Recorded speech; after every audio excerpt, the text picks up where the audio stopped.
आज देवकी जी की बड़ी बहू सुजाता विदा होकर अपने ससुराल आई थी। साथ में ढेर सारा दहेज भी लाई थी, जो कि देवकी जी ने मुंह खोलकर मांगा था। इसी दहेज के बल पर उन्होंने अपने बेटे की शादी सुजाता से की थी। क्योंकि उनका बड़ा बेटा बैंक में काम करता था और उनके हिसाब से वह सरकारी नौकरी करता था, तो उसे ज्यादा दहेज भी मिलना चाहिए था। सुजाता के दहेज में घर के सारे सामान, जैसे टीवी, फ्रिज, वॉशिंग मशीन वगैरह, जितना कुछ भी होता है, और साथ में ढेर सारे जेवर भी थे। सुजाता बहुत खुश थी। उसे लग रहा था कि उसकी शादी बहुत अच्छी हुई है और उसका पति बहुत अच्छा कमाता है। माता पिता ने भी उसे इतना कुछ दिया है, उसे जिंदगी में कभी किसी बात की कोई कमी नहीं होगी। लेकिन देवकी जी का दिमाग अलग ही हिसाब में चल रहा था। जिस ओर की सुजाता का ना ही उसके माता पिता का ध्यान गया था। देवकी जी का बड़ा बेटा अभिषेक था, जिससे सुजाता की शादी हुई थी। उसके बाद देवकी जी की एक बेटी थी सोनिया। उसके बाद देवकी जी का एक छोटा बेटा था अक्षय।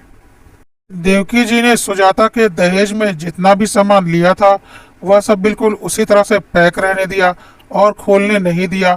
सुजाता को समझ में नहीं आ रहा था कि इतना सामान आया है, इसे इस्तेमाल क्यों नहीं करने दिया जा रहा।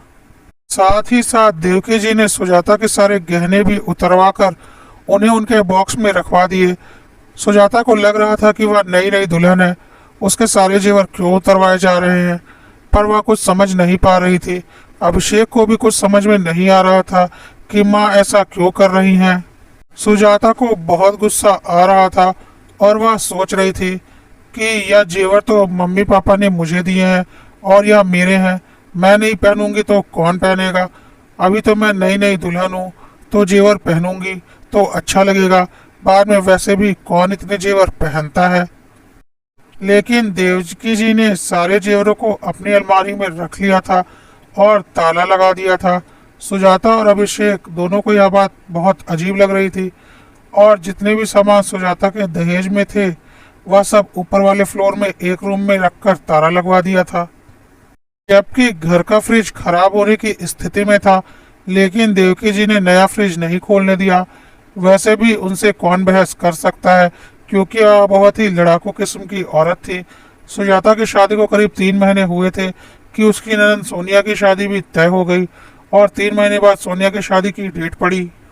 फिर एक दिन सुजाता ने देवकी जी से बोला, अब तो सोनिया दीदी की शादी होने वाली है, आपको और सोनिया दीदी को तो काफ़ी खरीदारी करनी होगी, तो आप लोग अभी से खरीदारी शुरू कीजिए, नहीं तो फिर वक्त नहीं मिलेगा। तो देवकी जी ने बोला, नहीं, बस कुछ कपड़े ही खरीदेंगे, बाकी सब कुछ तो है। तो सुजाता ने बोला, बाकी सब कुछ है, आपने पहले से ही खरीद रखा है।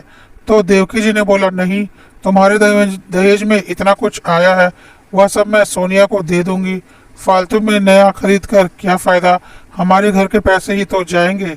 जब सामान पड़ा हुआ है, जेवर पड़े हुए हैं, महंगी साड़ियाँ पड़ी हुई हैं और सबकी सब नई हैं, कुछ महीने पहले ही आई हैं, तो फिर नया सामान क्यों खरीदना।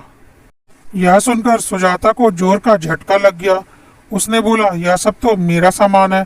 तो देवकी जी ने बोला, यह मेरा तुम्हारा क्या होता है, सोनिया तुम्हारी ननद है, उसकी शादी की जिम्मेदारी जितनी मेरी है उतनी ही तुम्हारी और अभिषेक की भी है। क्या तुम अपनी ननद को उसकी शादी में अपना सामान नहीं दे सकती? क्या तुम चाहती हो तुम्हारी ननद की शादी ठीक ठाक से ना हो? सुजाता ने बोला, थोड़ा बहुत सामान तो ठीक है, लेकिन मेरा सारा सामान, मेरी साड़ियाँ, मेरे जेवर, यह मैं कैसे दे दूँ? मैंने अपनी पसंद से सारे जेवर बनवाए हैं और सारी साड़ियाँ ली हैं। और क्या आज के ज़माने में जेवर बनवाना क्या आसान है?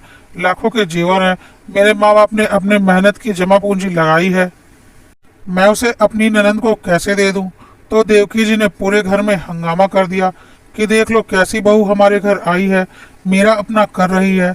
देवकी जी के हंगामा करने के बाद सोनिया, अक्षय और सुजाता के ससुर ने भी सुजाता को काफी कुछ उल्टा पुल्टा सुना दिया और बोला, बहुत ही स्वार्थी लड़की है, हमारे घर की बहू बनकर आ गई है। लेकिन सुजाता को अभी भी अपना सामान और जेवर देना मंजूर नहीं था। उसने अभिषेक से बोला, मुझे नहीं पता, मुझे मेरे जेवर और सामान नहीं देना। अभिषेक ने एक बार अपनी माँ से बात करने की कोशिश की, लेकिन उन्होंने उल्टा उसे ही डांट दिया। तू तो जोरू का गुलाम है, वह जो बोलेगी वही तू सुनेगा। नहीं है मेरे पास सोनिया की शादी के लिए जेवर और कपड़े खरीदने के पैसे, तो क्या मैं बेटी की शादी ना करूं? अभिषेक के पास माँ की बातों का कोई जवाब नहीं था। अभिषेक के पिताजी ने अभिषेक से बोला, बेटा तू चिंता क्यों कर रहा है, एक बार सोनिया की शादी हो जाने दे। कुछ दिनों बाद जब हमारे हाथ में पैसे आ जाएंगे तो हम सुजाता के लिए जेवर बनवा देंगे और उसे जो सामान चाहिए वह भी उसे दिलवा देंगे। अभी अपनी बहन की शादी ठीक ठाक से हो जाने दे, नहीं तो बहुत बड़ी मुसीबत आ जाएगी। अभिषेक के पास कोई चारा नहीं था, वह सुजाता को मनाने चला गया। सुजाता ने अभिषेक को बहुत खरी खोटी सुनाई और बोला, एक तो सारे घर की जिम्मेदारी तुमने ले रखी है, तुम्हारा भाई कमाता है और रखता है, घर में 1 रुपया भी खर्च नहीं करता। माँ बाप हर टाइम यही रोना रोते हैं कि हमारे पास पैसे नहीं है। क्या जोड़ा है उन्होंने सारी जिंदगी कि अपनी बेटी के लिए शादी के लिए भी उनके पास पैसे नहीं है और बहू का सामान देकर उसकी शादी की जा रही है। और जब तुम अपना सारा पैसा अपने परिवार पर ही खर्च कर रहे हो तो फिर कल को हमारा परिवार होगा तो तुम्हारे पास क्या जमा पूंजी रहेगी, और फिर तुम क्या मेरे लिए यह सारे जेवर बनवा पाओगे। मान लो कल को हम अकेले भी रहे और सिर्फ हमारे परिवार की जिम्मेदारी हमारे ऊपर रहे, तब भी क्या हमारे और खर्चे नहीं होंगे। जो तुम मुझे इतने जेवर बनवा कर दे दोगे, क्या पता उस वक्त तुम्हारी बेटी हो जिसकी शादी के लिए तुम्हें जेवर बनवाने पड़े, तब तुम बेटी के लिए जेवर बनवाओगे या बीवी के लिए। क्योंकि मेरे मम्मी पापा ने तो बचपन से मेरी शादी के लिए जेवर बनवाने के लिए पैसे जोड़े थे, जो कि हम भी जोड़ेंगे। लेकिन तुम्हारे माँ बाप का समझ में नहीं आता कि क्या उन्होंने अपनी बेटी की शादी के लिए कोई पैसे नहीं जोड़े। ऐसा हो सकता है क्या? अभिषेक ने बोला, मुझे कुछ नहीं पता, लेकिन अब मैं मम्मी पापा से बहस नहीं कर सकता। ऊपर से सोनिया और अक्षय भी उल्टी सीधी बातें कर रहे हैं। उन्हें लग रहा है कि हम सोनिया की शादी नहीं होने देना चाहते। मैं मजबूर हूँ, तुम्हें अपने जेवर और सामान देने ही पड़ेंगे। और सुजाता को ना चाहते हुए भी अपना दहेज का सारा सामान और अपनी महंगी साड़ियाँ और जेवर अपनी ननद सोनिया को देने पड़े। और सोनिया सुजाता का सारा सामान लेकर अपने ससुराल विदा हो गई। सुजाता अंदर से रो रही थी पर वह कुछ नहीं कर पा रही थी। उसका सारा गुस्सा अभिषेक पर निकल रहा था, लेकिन घर के बाकी लोग बहुत खुश थे कि चलो बहुत कम पैसों में सोनिया की शादी निपट गई, क्योंकि अब सब कुछ तो उन्हें किया कराया मिल गया था। सोनिया की शादी के करीब 1 साल बाद उसके देवर अक्षय की शादी हुई। अक्षय की बीवी भी अपने साथ अच्छा खासा जेवर और कपड़ा और सामान लेकर आई थी, जिसे देखकर सुजाता को बहुत गुस्सा आ रहा था, क्योंकि सुजाता के पास तो अब कुछ भी नहीं बचा था। जब भी कोई त्यौहार आता, सुजाता की देवरानी रीमा अपने भारी भारी जेवर पहनकर पूरे घर में घूमती रहती और सुजाता के पास जेवर के नाम पर बस गले में पड़ी एक चेन होती। सुजाता ने 1-2 बार अपने ससुर जी से जेवर बनवाने की बात की थी, लेकिन उन्होंने टाल दिया। देवरानी के आ जाने के बाद से सुजाता और देवरानी में खटर पटर शुरू हो चुकी थी, इसलिए देवकी जी ने दोनों को अलग अलग फ्लोर में कर दिया और बोला, अपना बनाओ अपना खाओ और लड़ाई झगड़ा मत करो। देवकी जी सुजाता और अभिषेक के साथ ही रहती थी, क्योंकि उन्हें पता था रीमा और अक्षय बहुत तेज और मुंहफट हैं, वह उनकी और उनके पति की कोई सेवा नहीं करने वाले। रीना अपना सारा दहेज का नया सामान लेकर अलग हो गई थी और अपना अच्छा घर संसार बसा लिया था, और सुजाता के पास अपने ससुराल का पुराना टूटा फूटा सामान था और सास ससुर की जिम्मेदारी भी। इसके कुछ दिनों बाद करवा चौथ का त्यौहार पड़ा। सोनिया भी अपने मायके आई हुई थी। त्यौहार के दिन सोनिया और रीना ने अपने अपने भारी जेवर पहने और भारी साड़ियाँ पहनी। सुजाता के सामने सोनिया उसी के जेवर पहनकर चहक रही थी और रीना ने भी काफी भारी जेवर डाल रखे थे। सुजाता के पास जेवर के नाम पर कुछ भी नहीं था।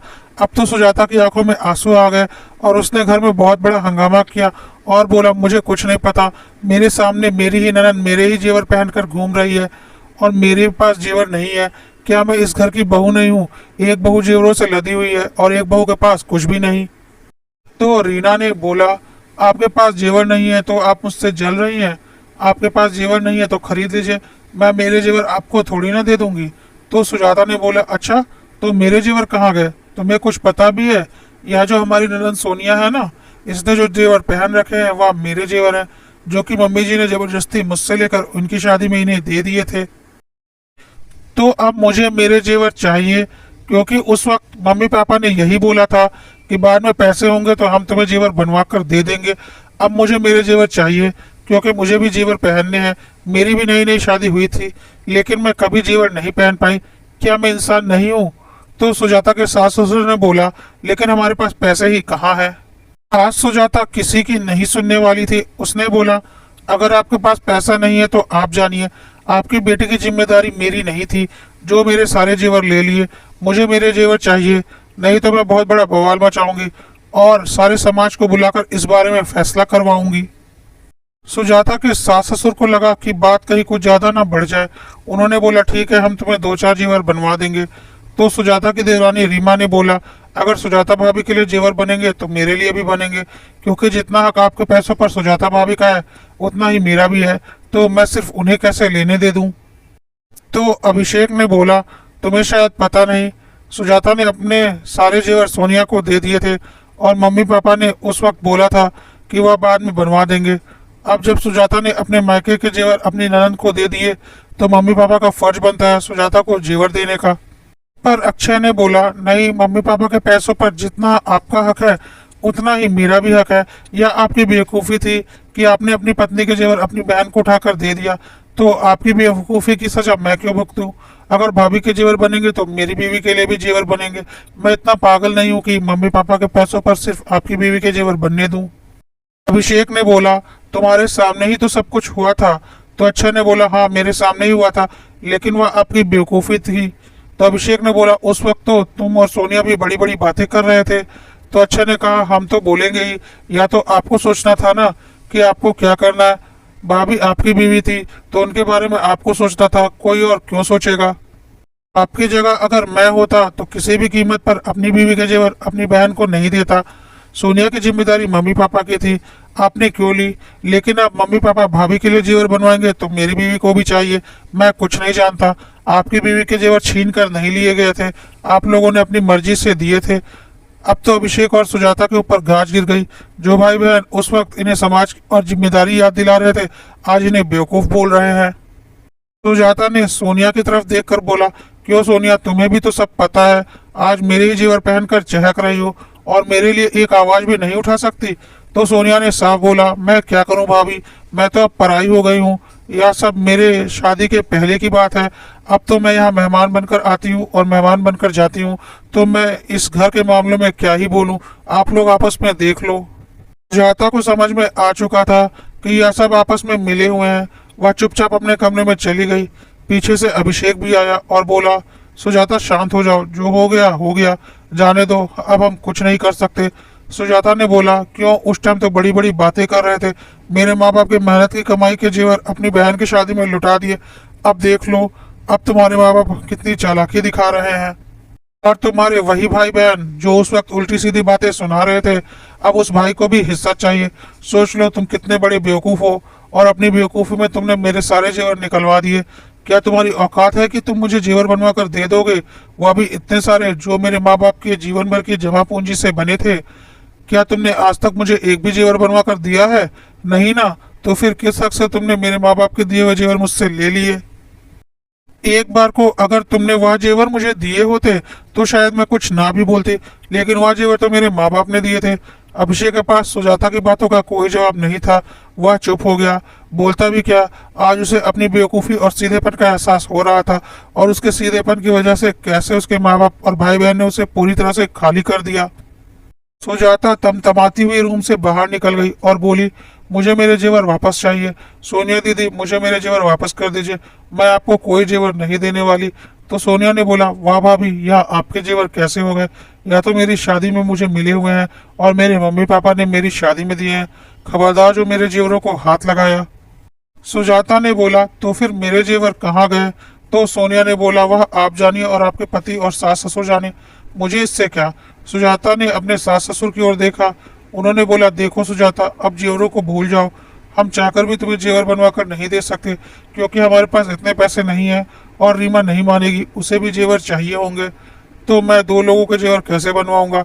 वैसे भी जेवरों का क्या करना है, लॉकर में पड़े तो रहते हैं। यह कहकर सुजाता के सास ससुर चुपचाप अपने कमरे की ओर चले गए। सुजाता के देवर देवरानी भी कुटिल मुस्कान मुस्कुराते हुए अपने कमरे की ओर चले गए और सोनिया भी इटलाती हुई अपने कमरे में चली गई। किसी को कोई फर्क नहीं पड़ता था कि सुजाता के दिल पर क्या गुजर रही है। अभिषेक के पास इतने पैसे नहीं थे कि वह फिर से इतने जेवर सुजाता के लिए बनवा देता, लेकिन उसे पता था कि हर औरत को जेवरों का शौक होता है और उसकी बेवकूफ़ी के कारण उसकी पत्नी के जेवर उसके हाथ से चले गए थे और वह मजबूर होकर उसे देख रहा था।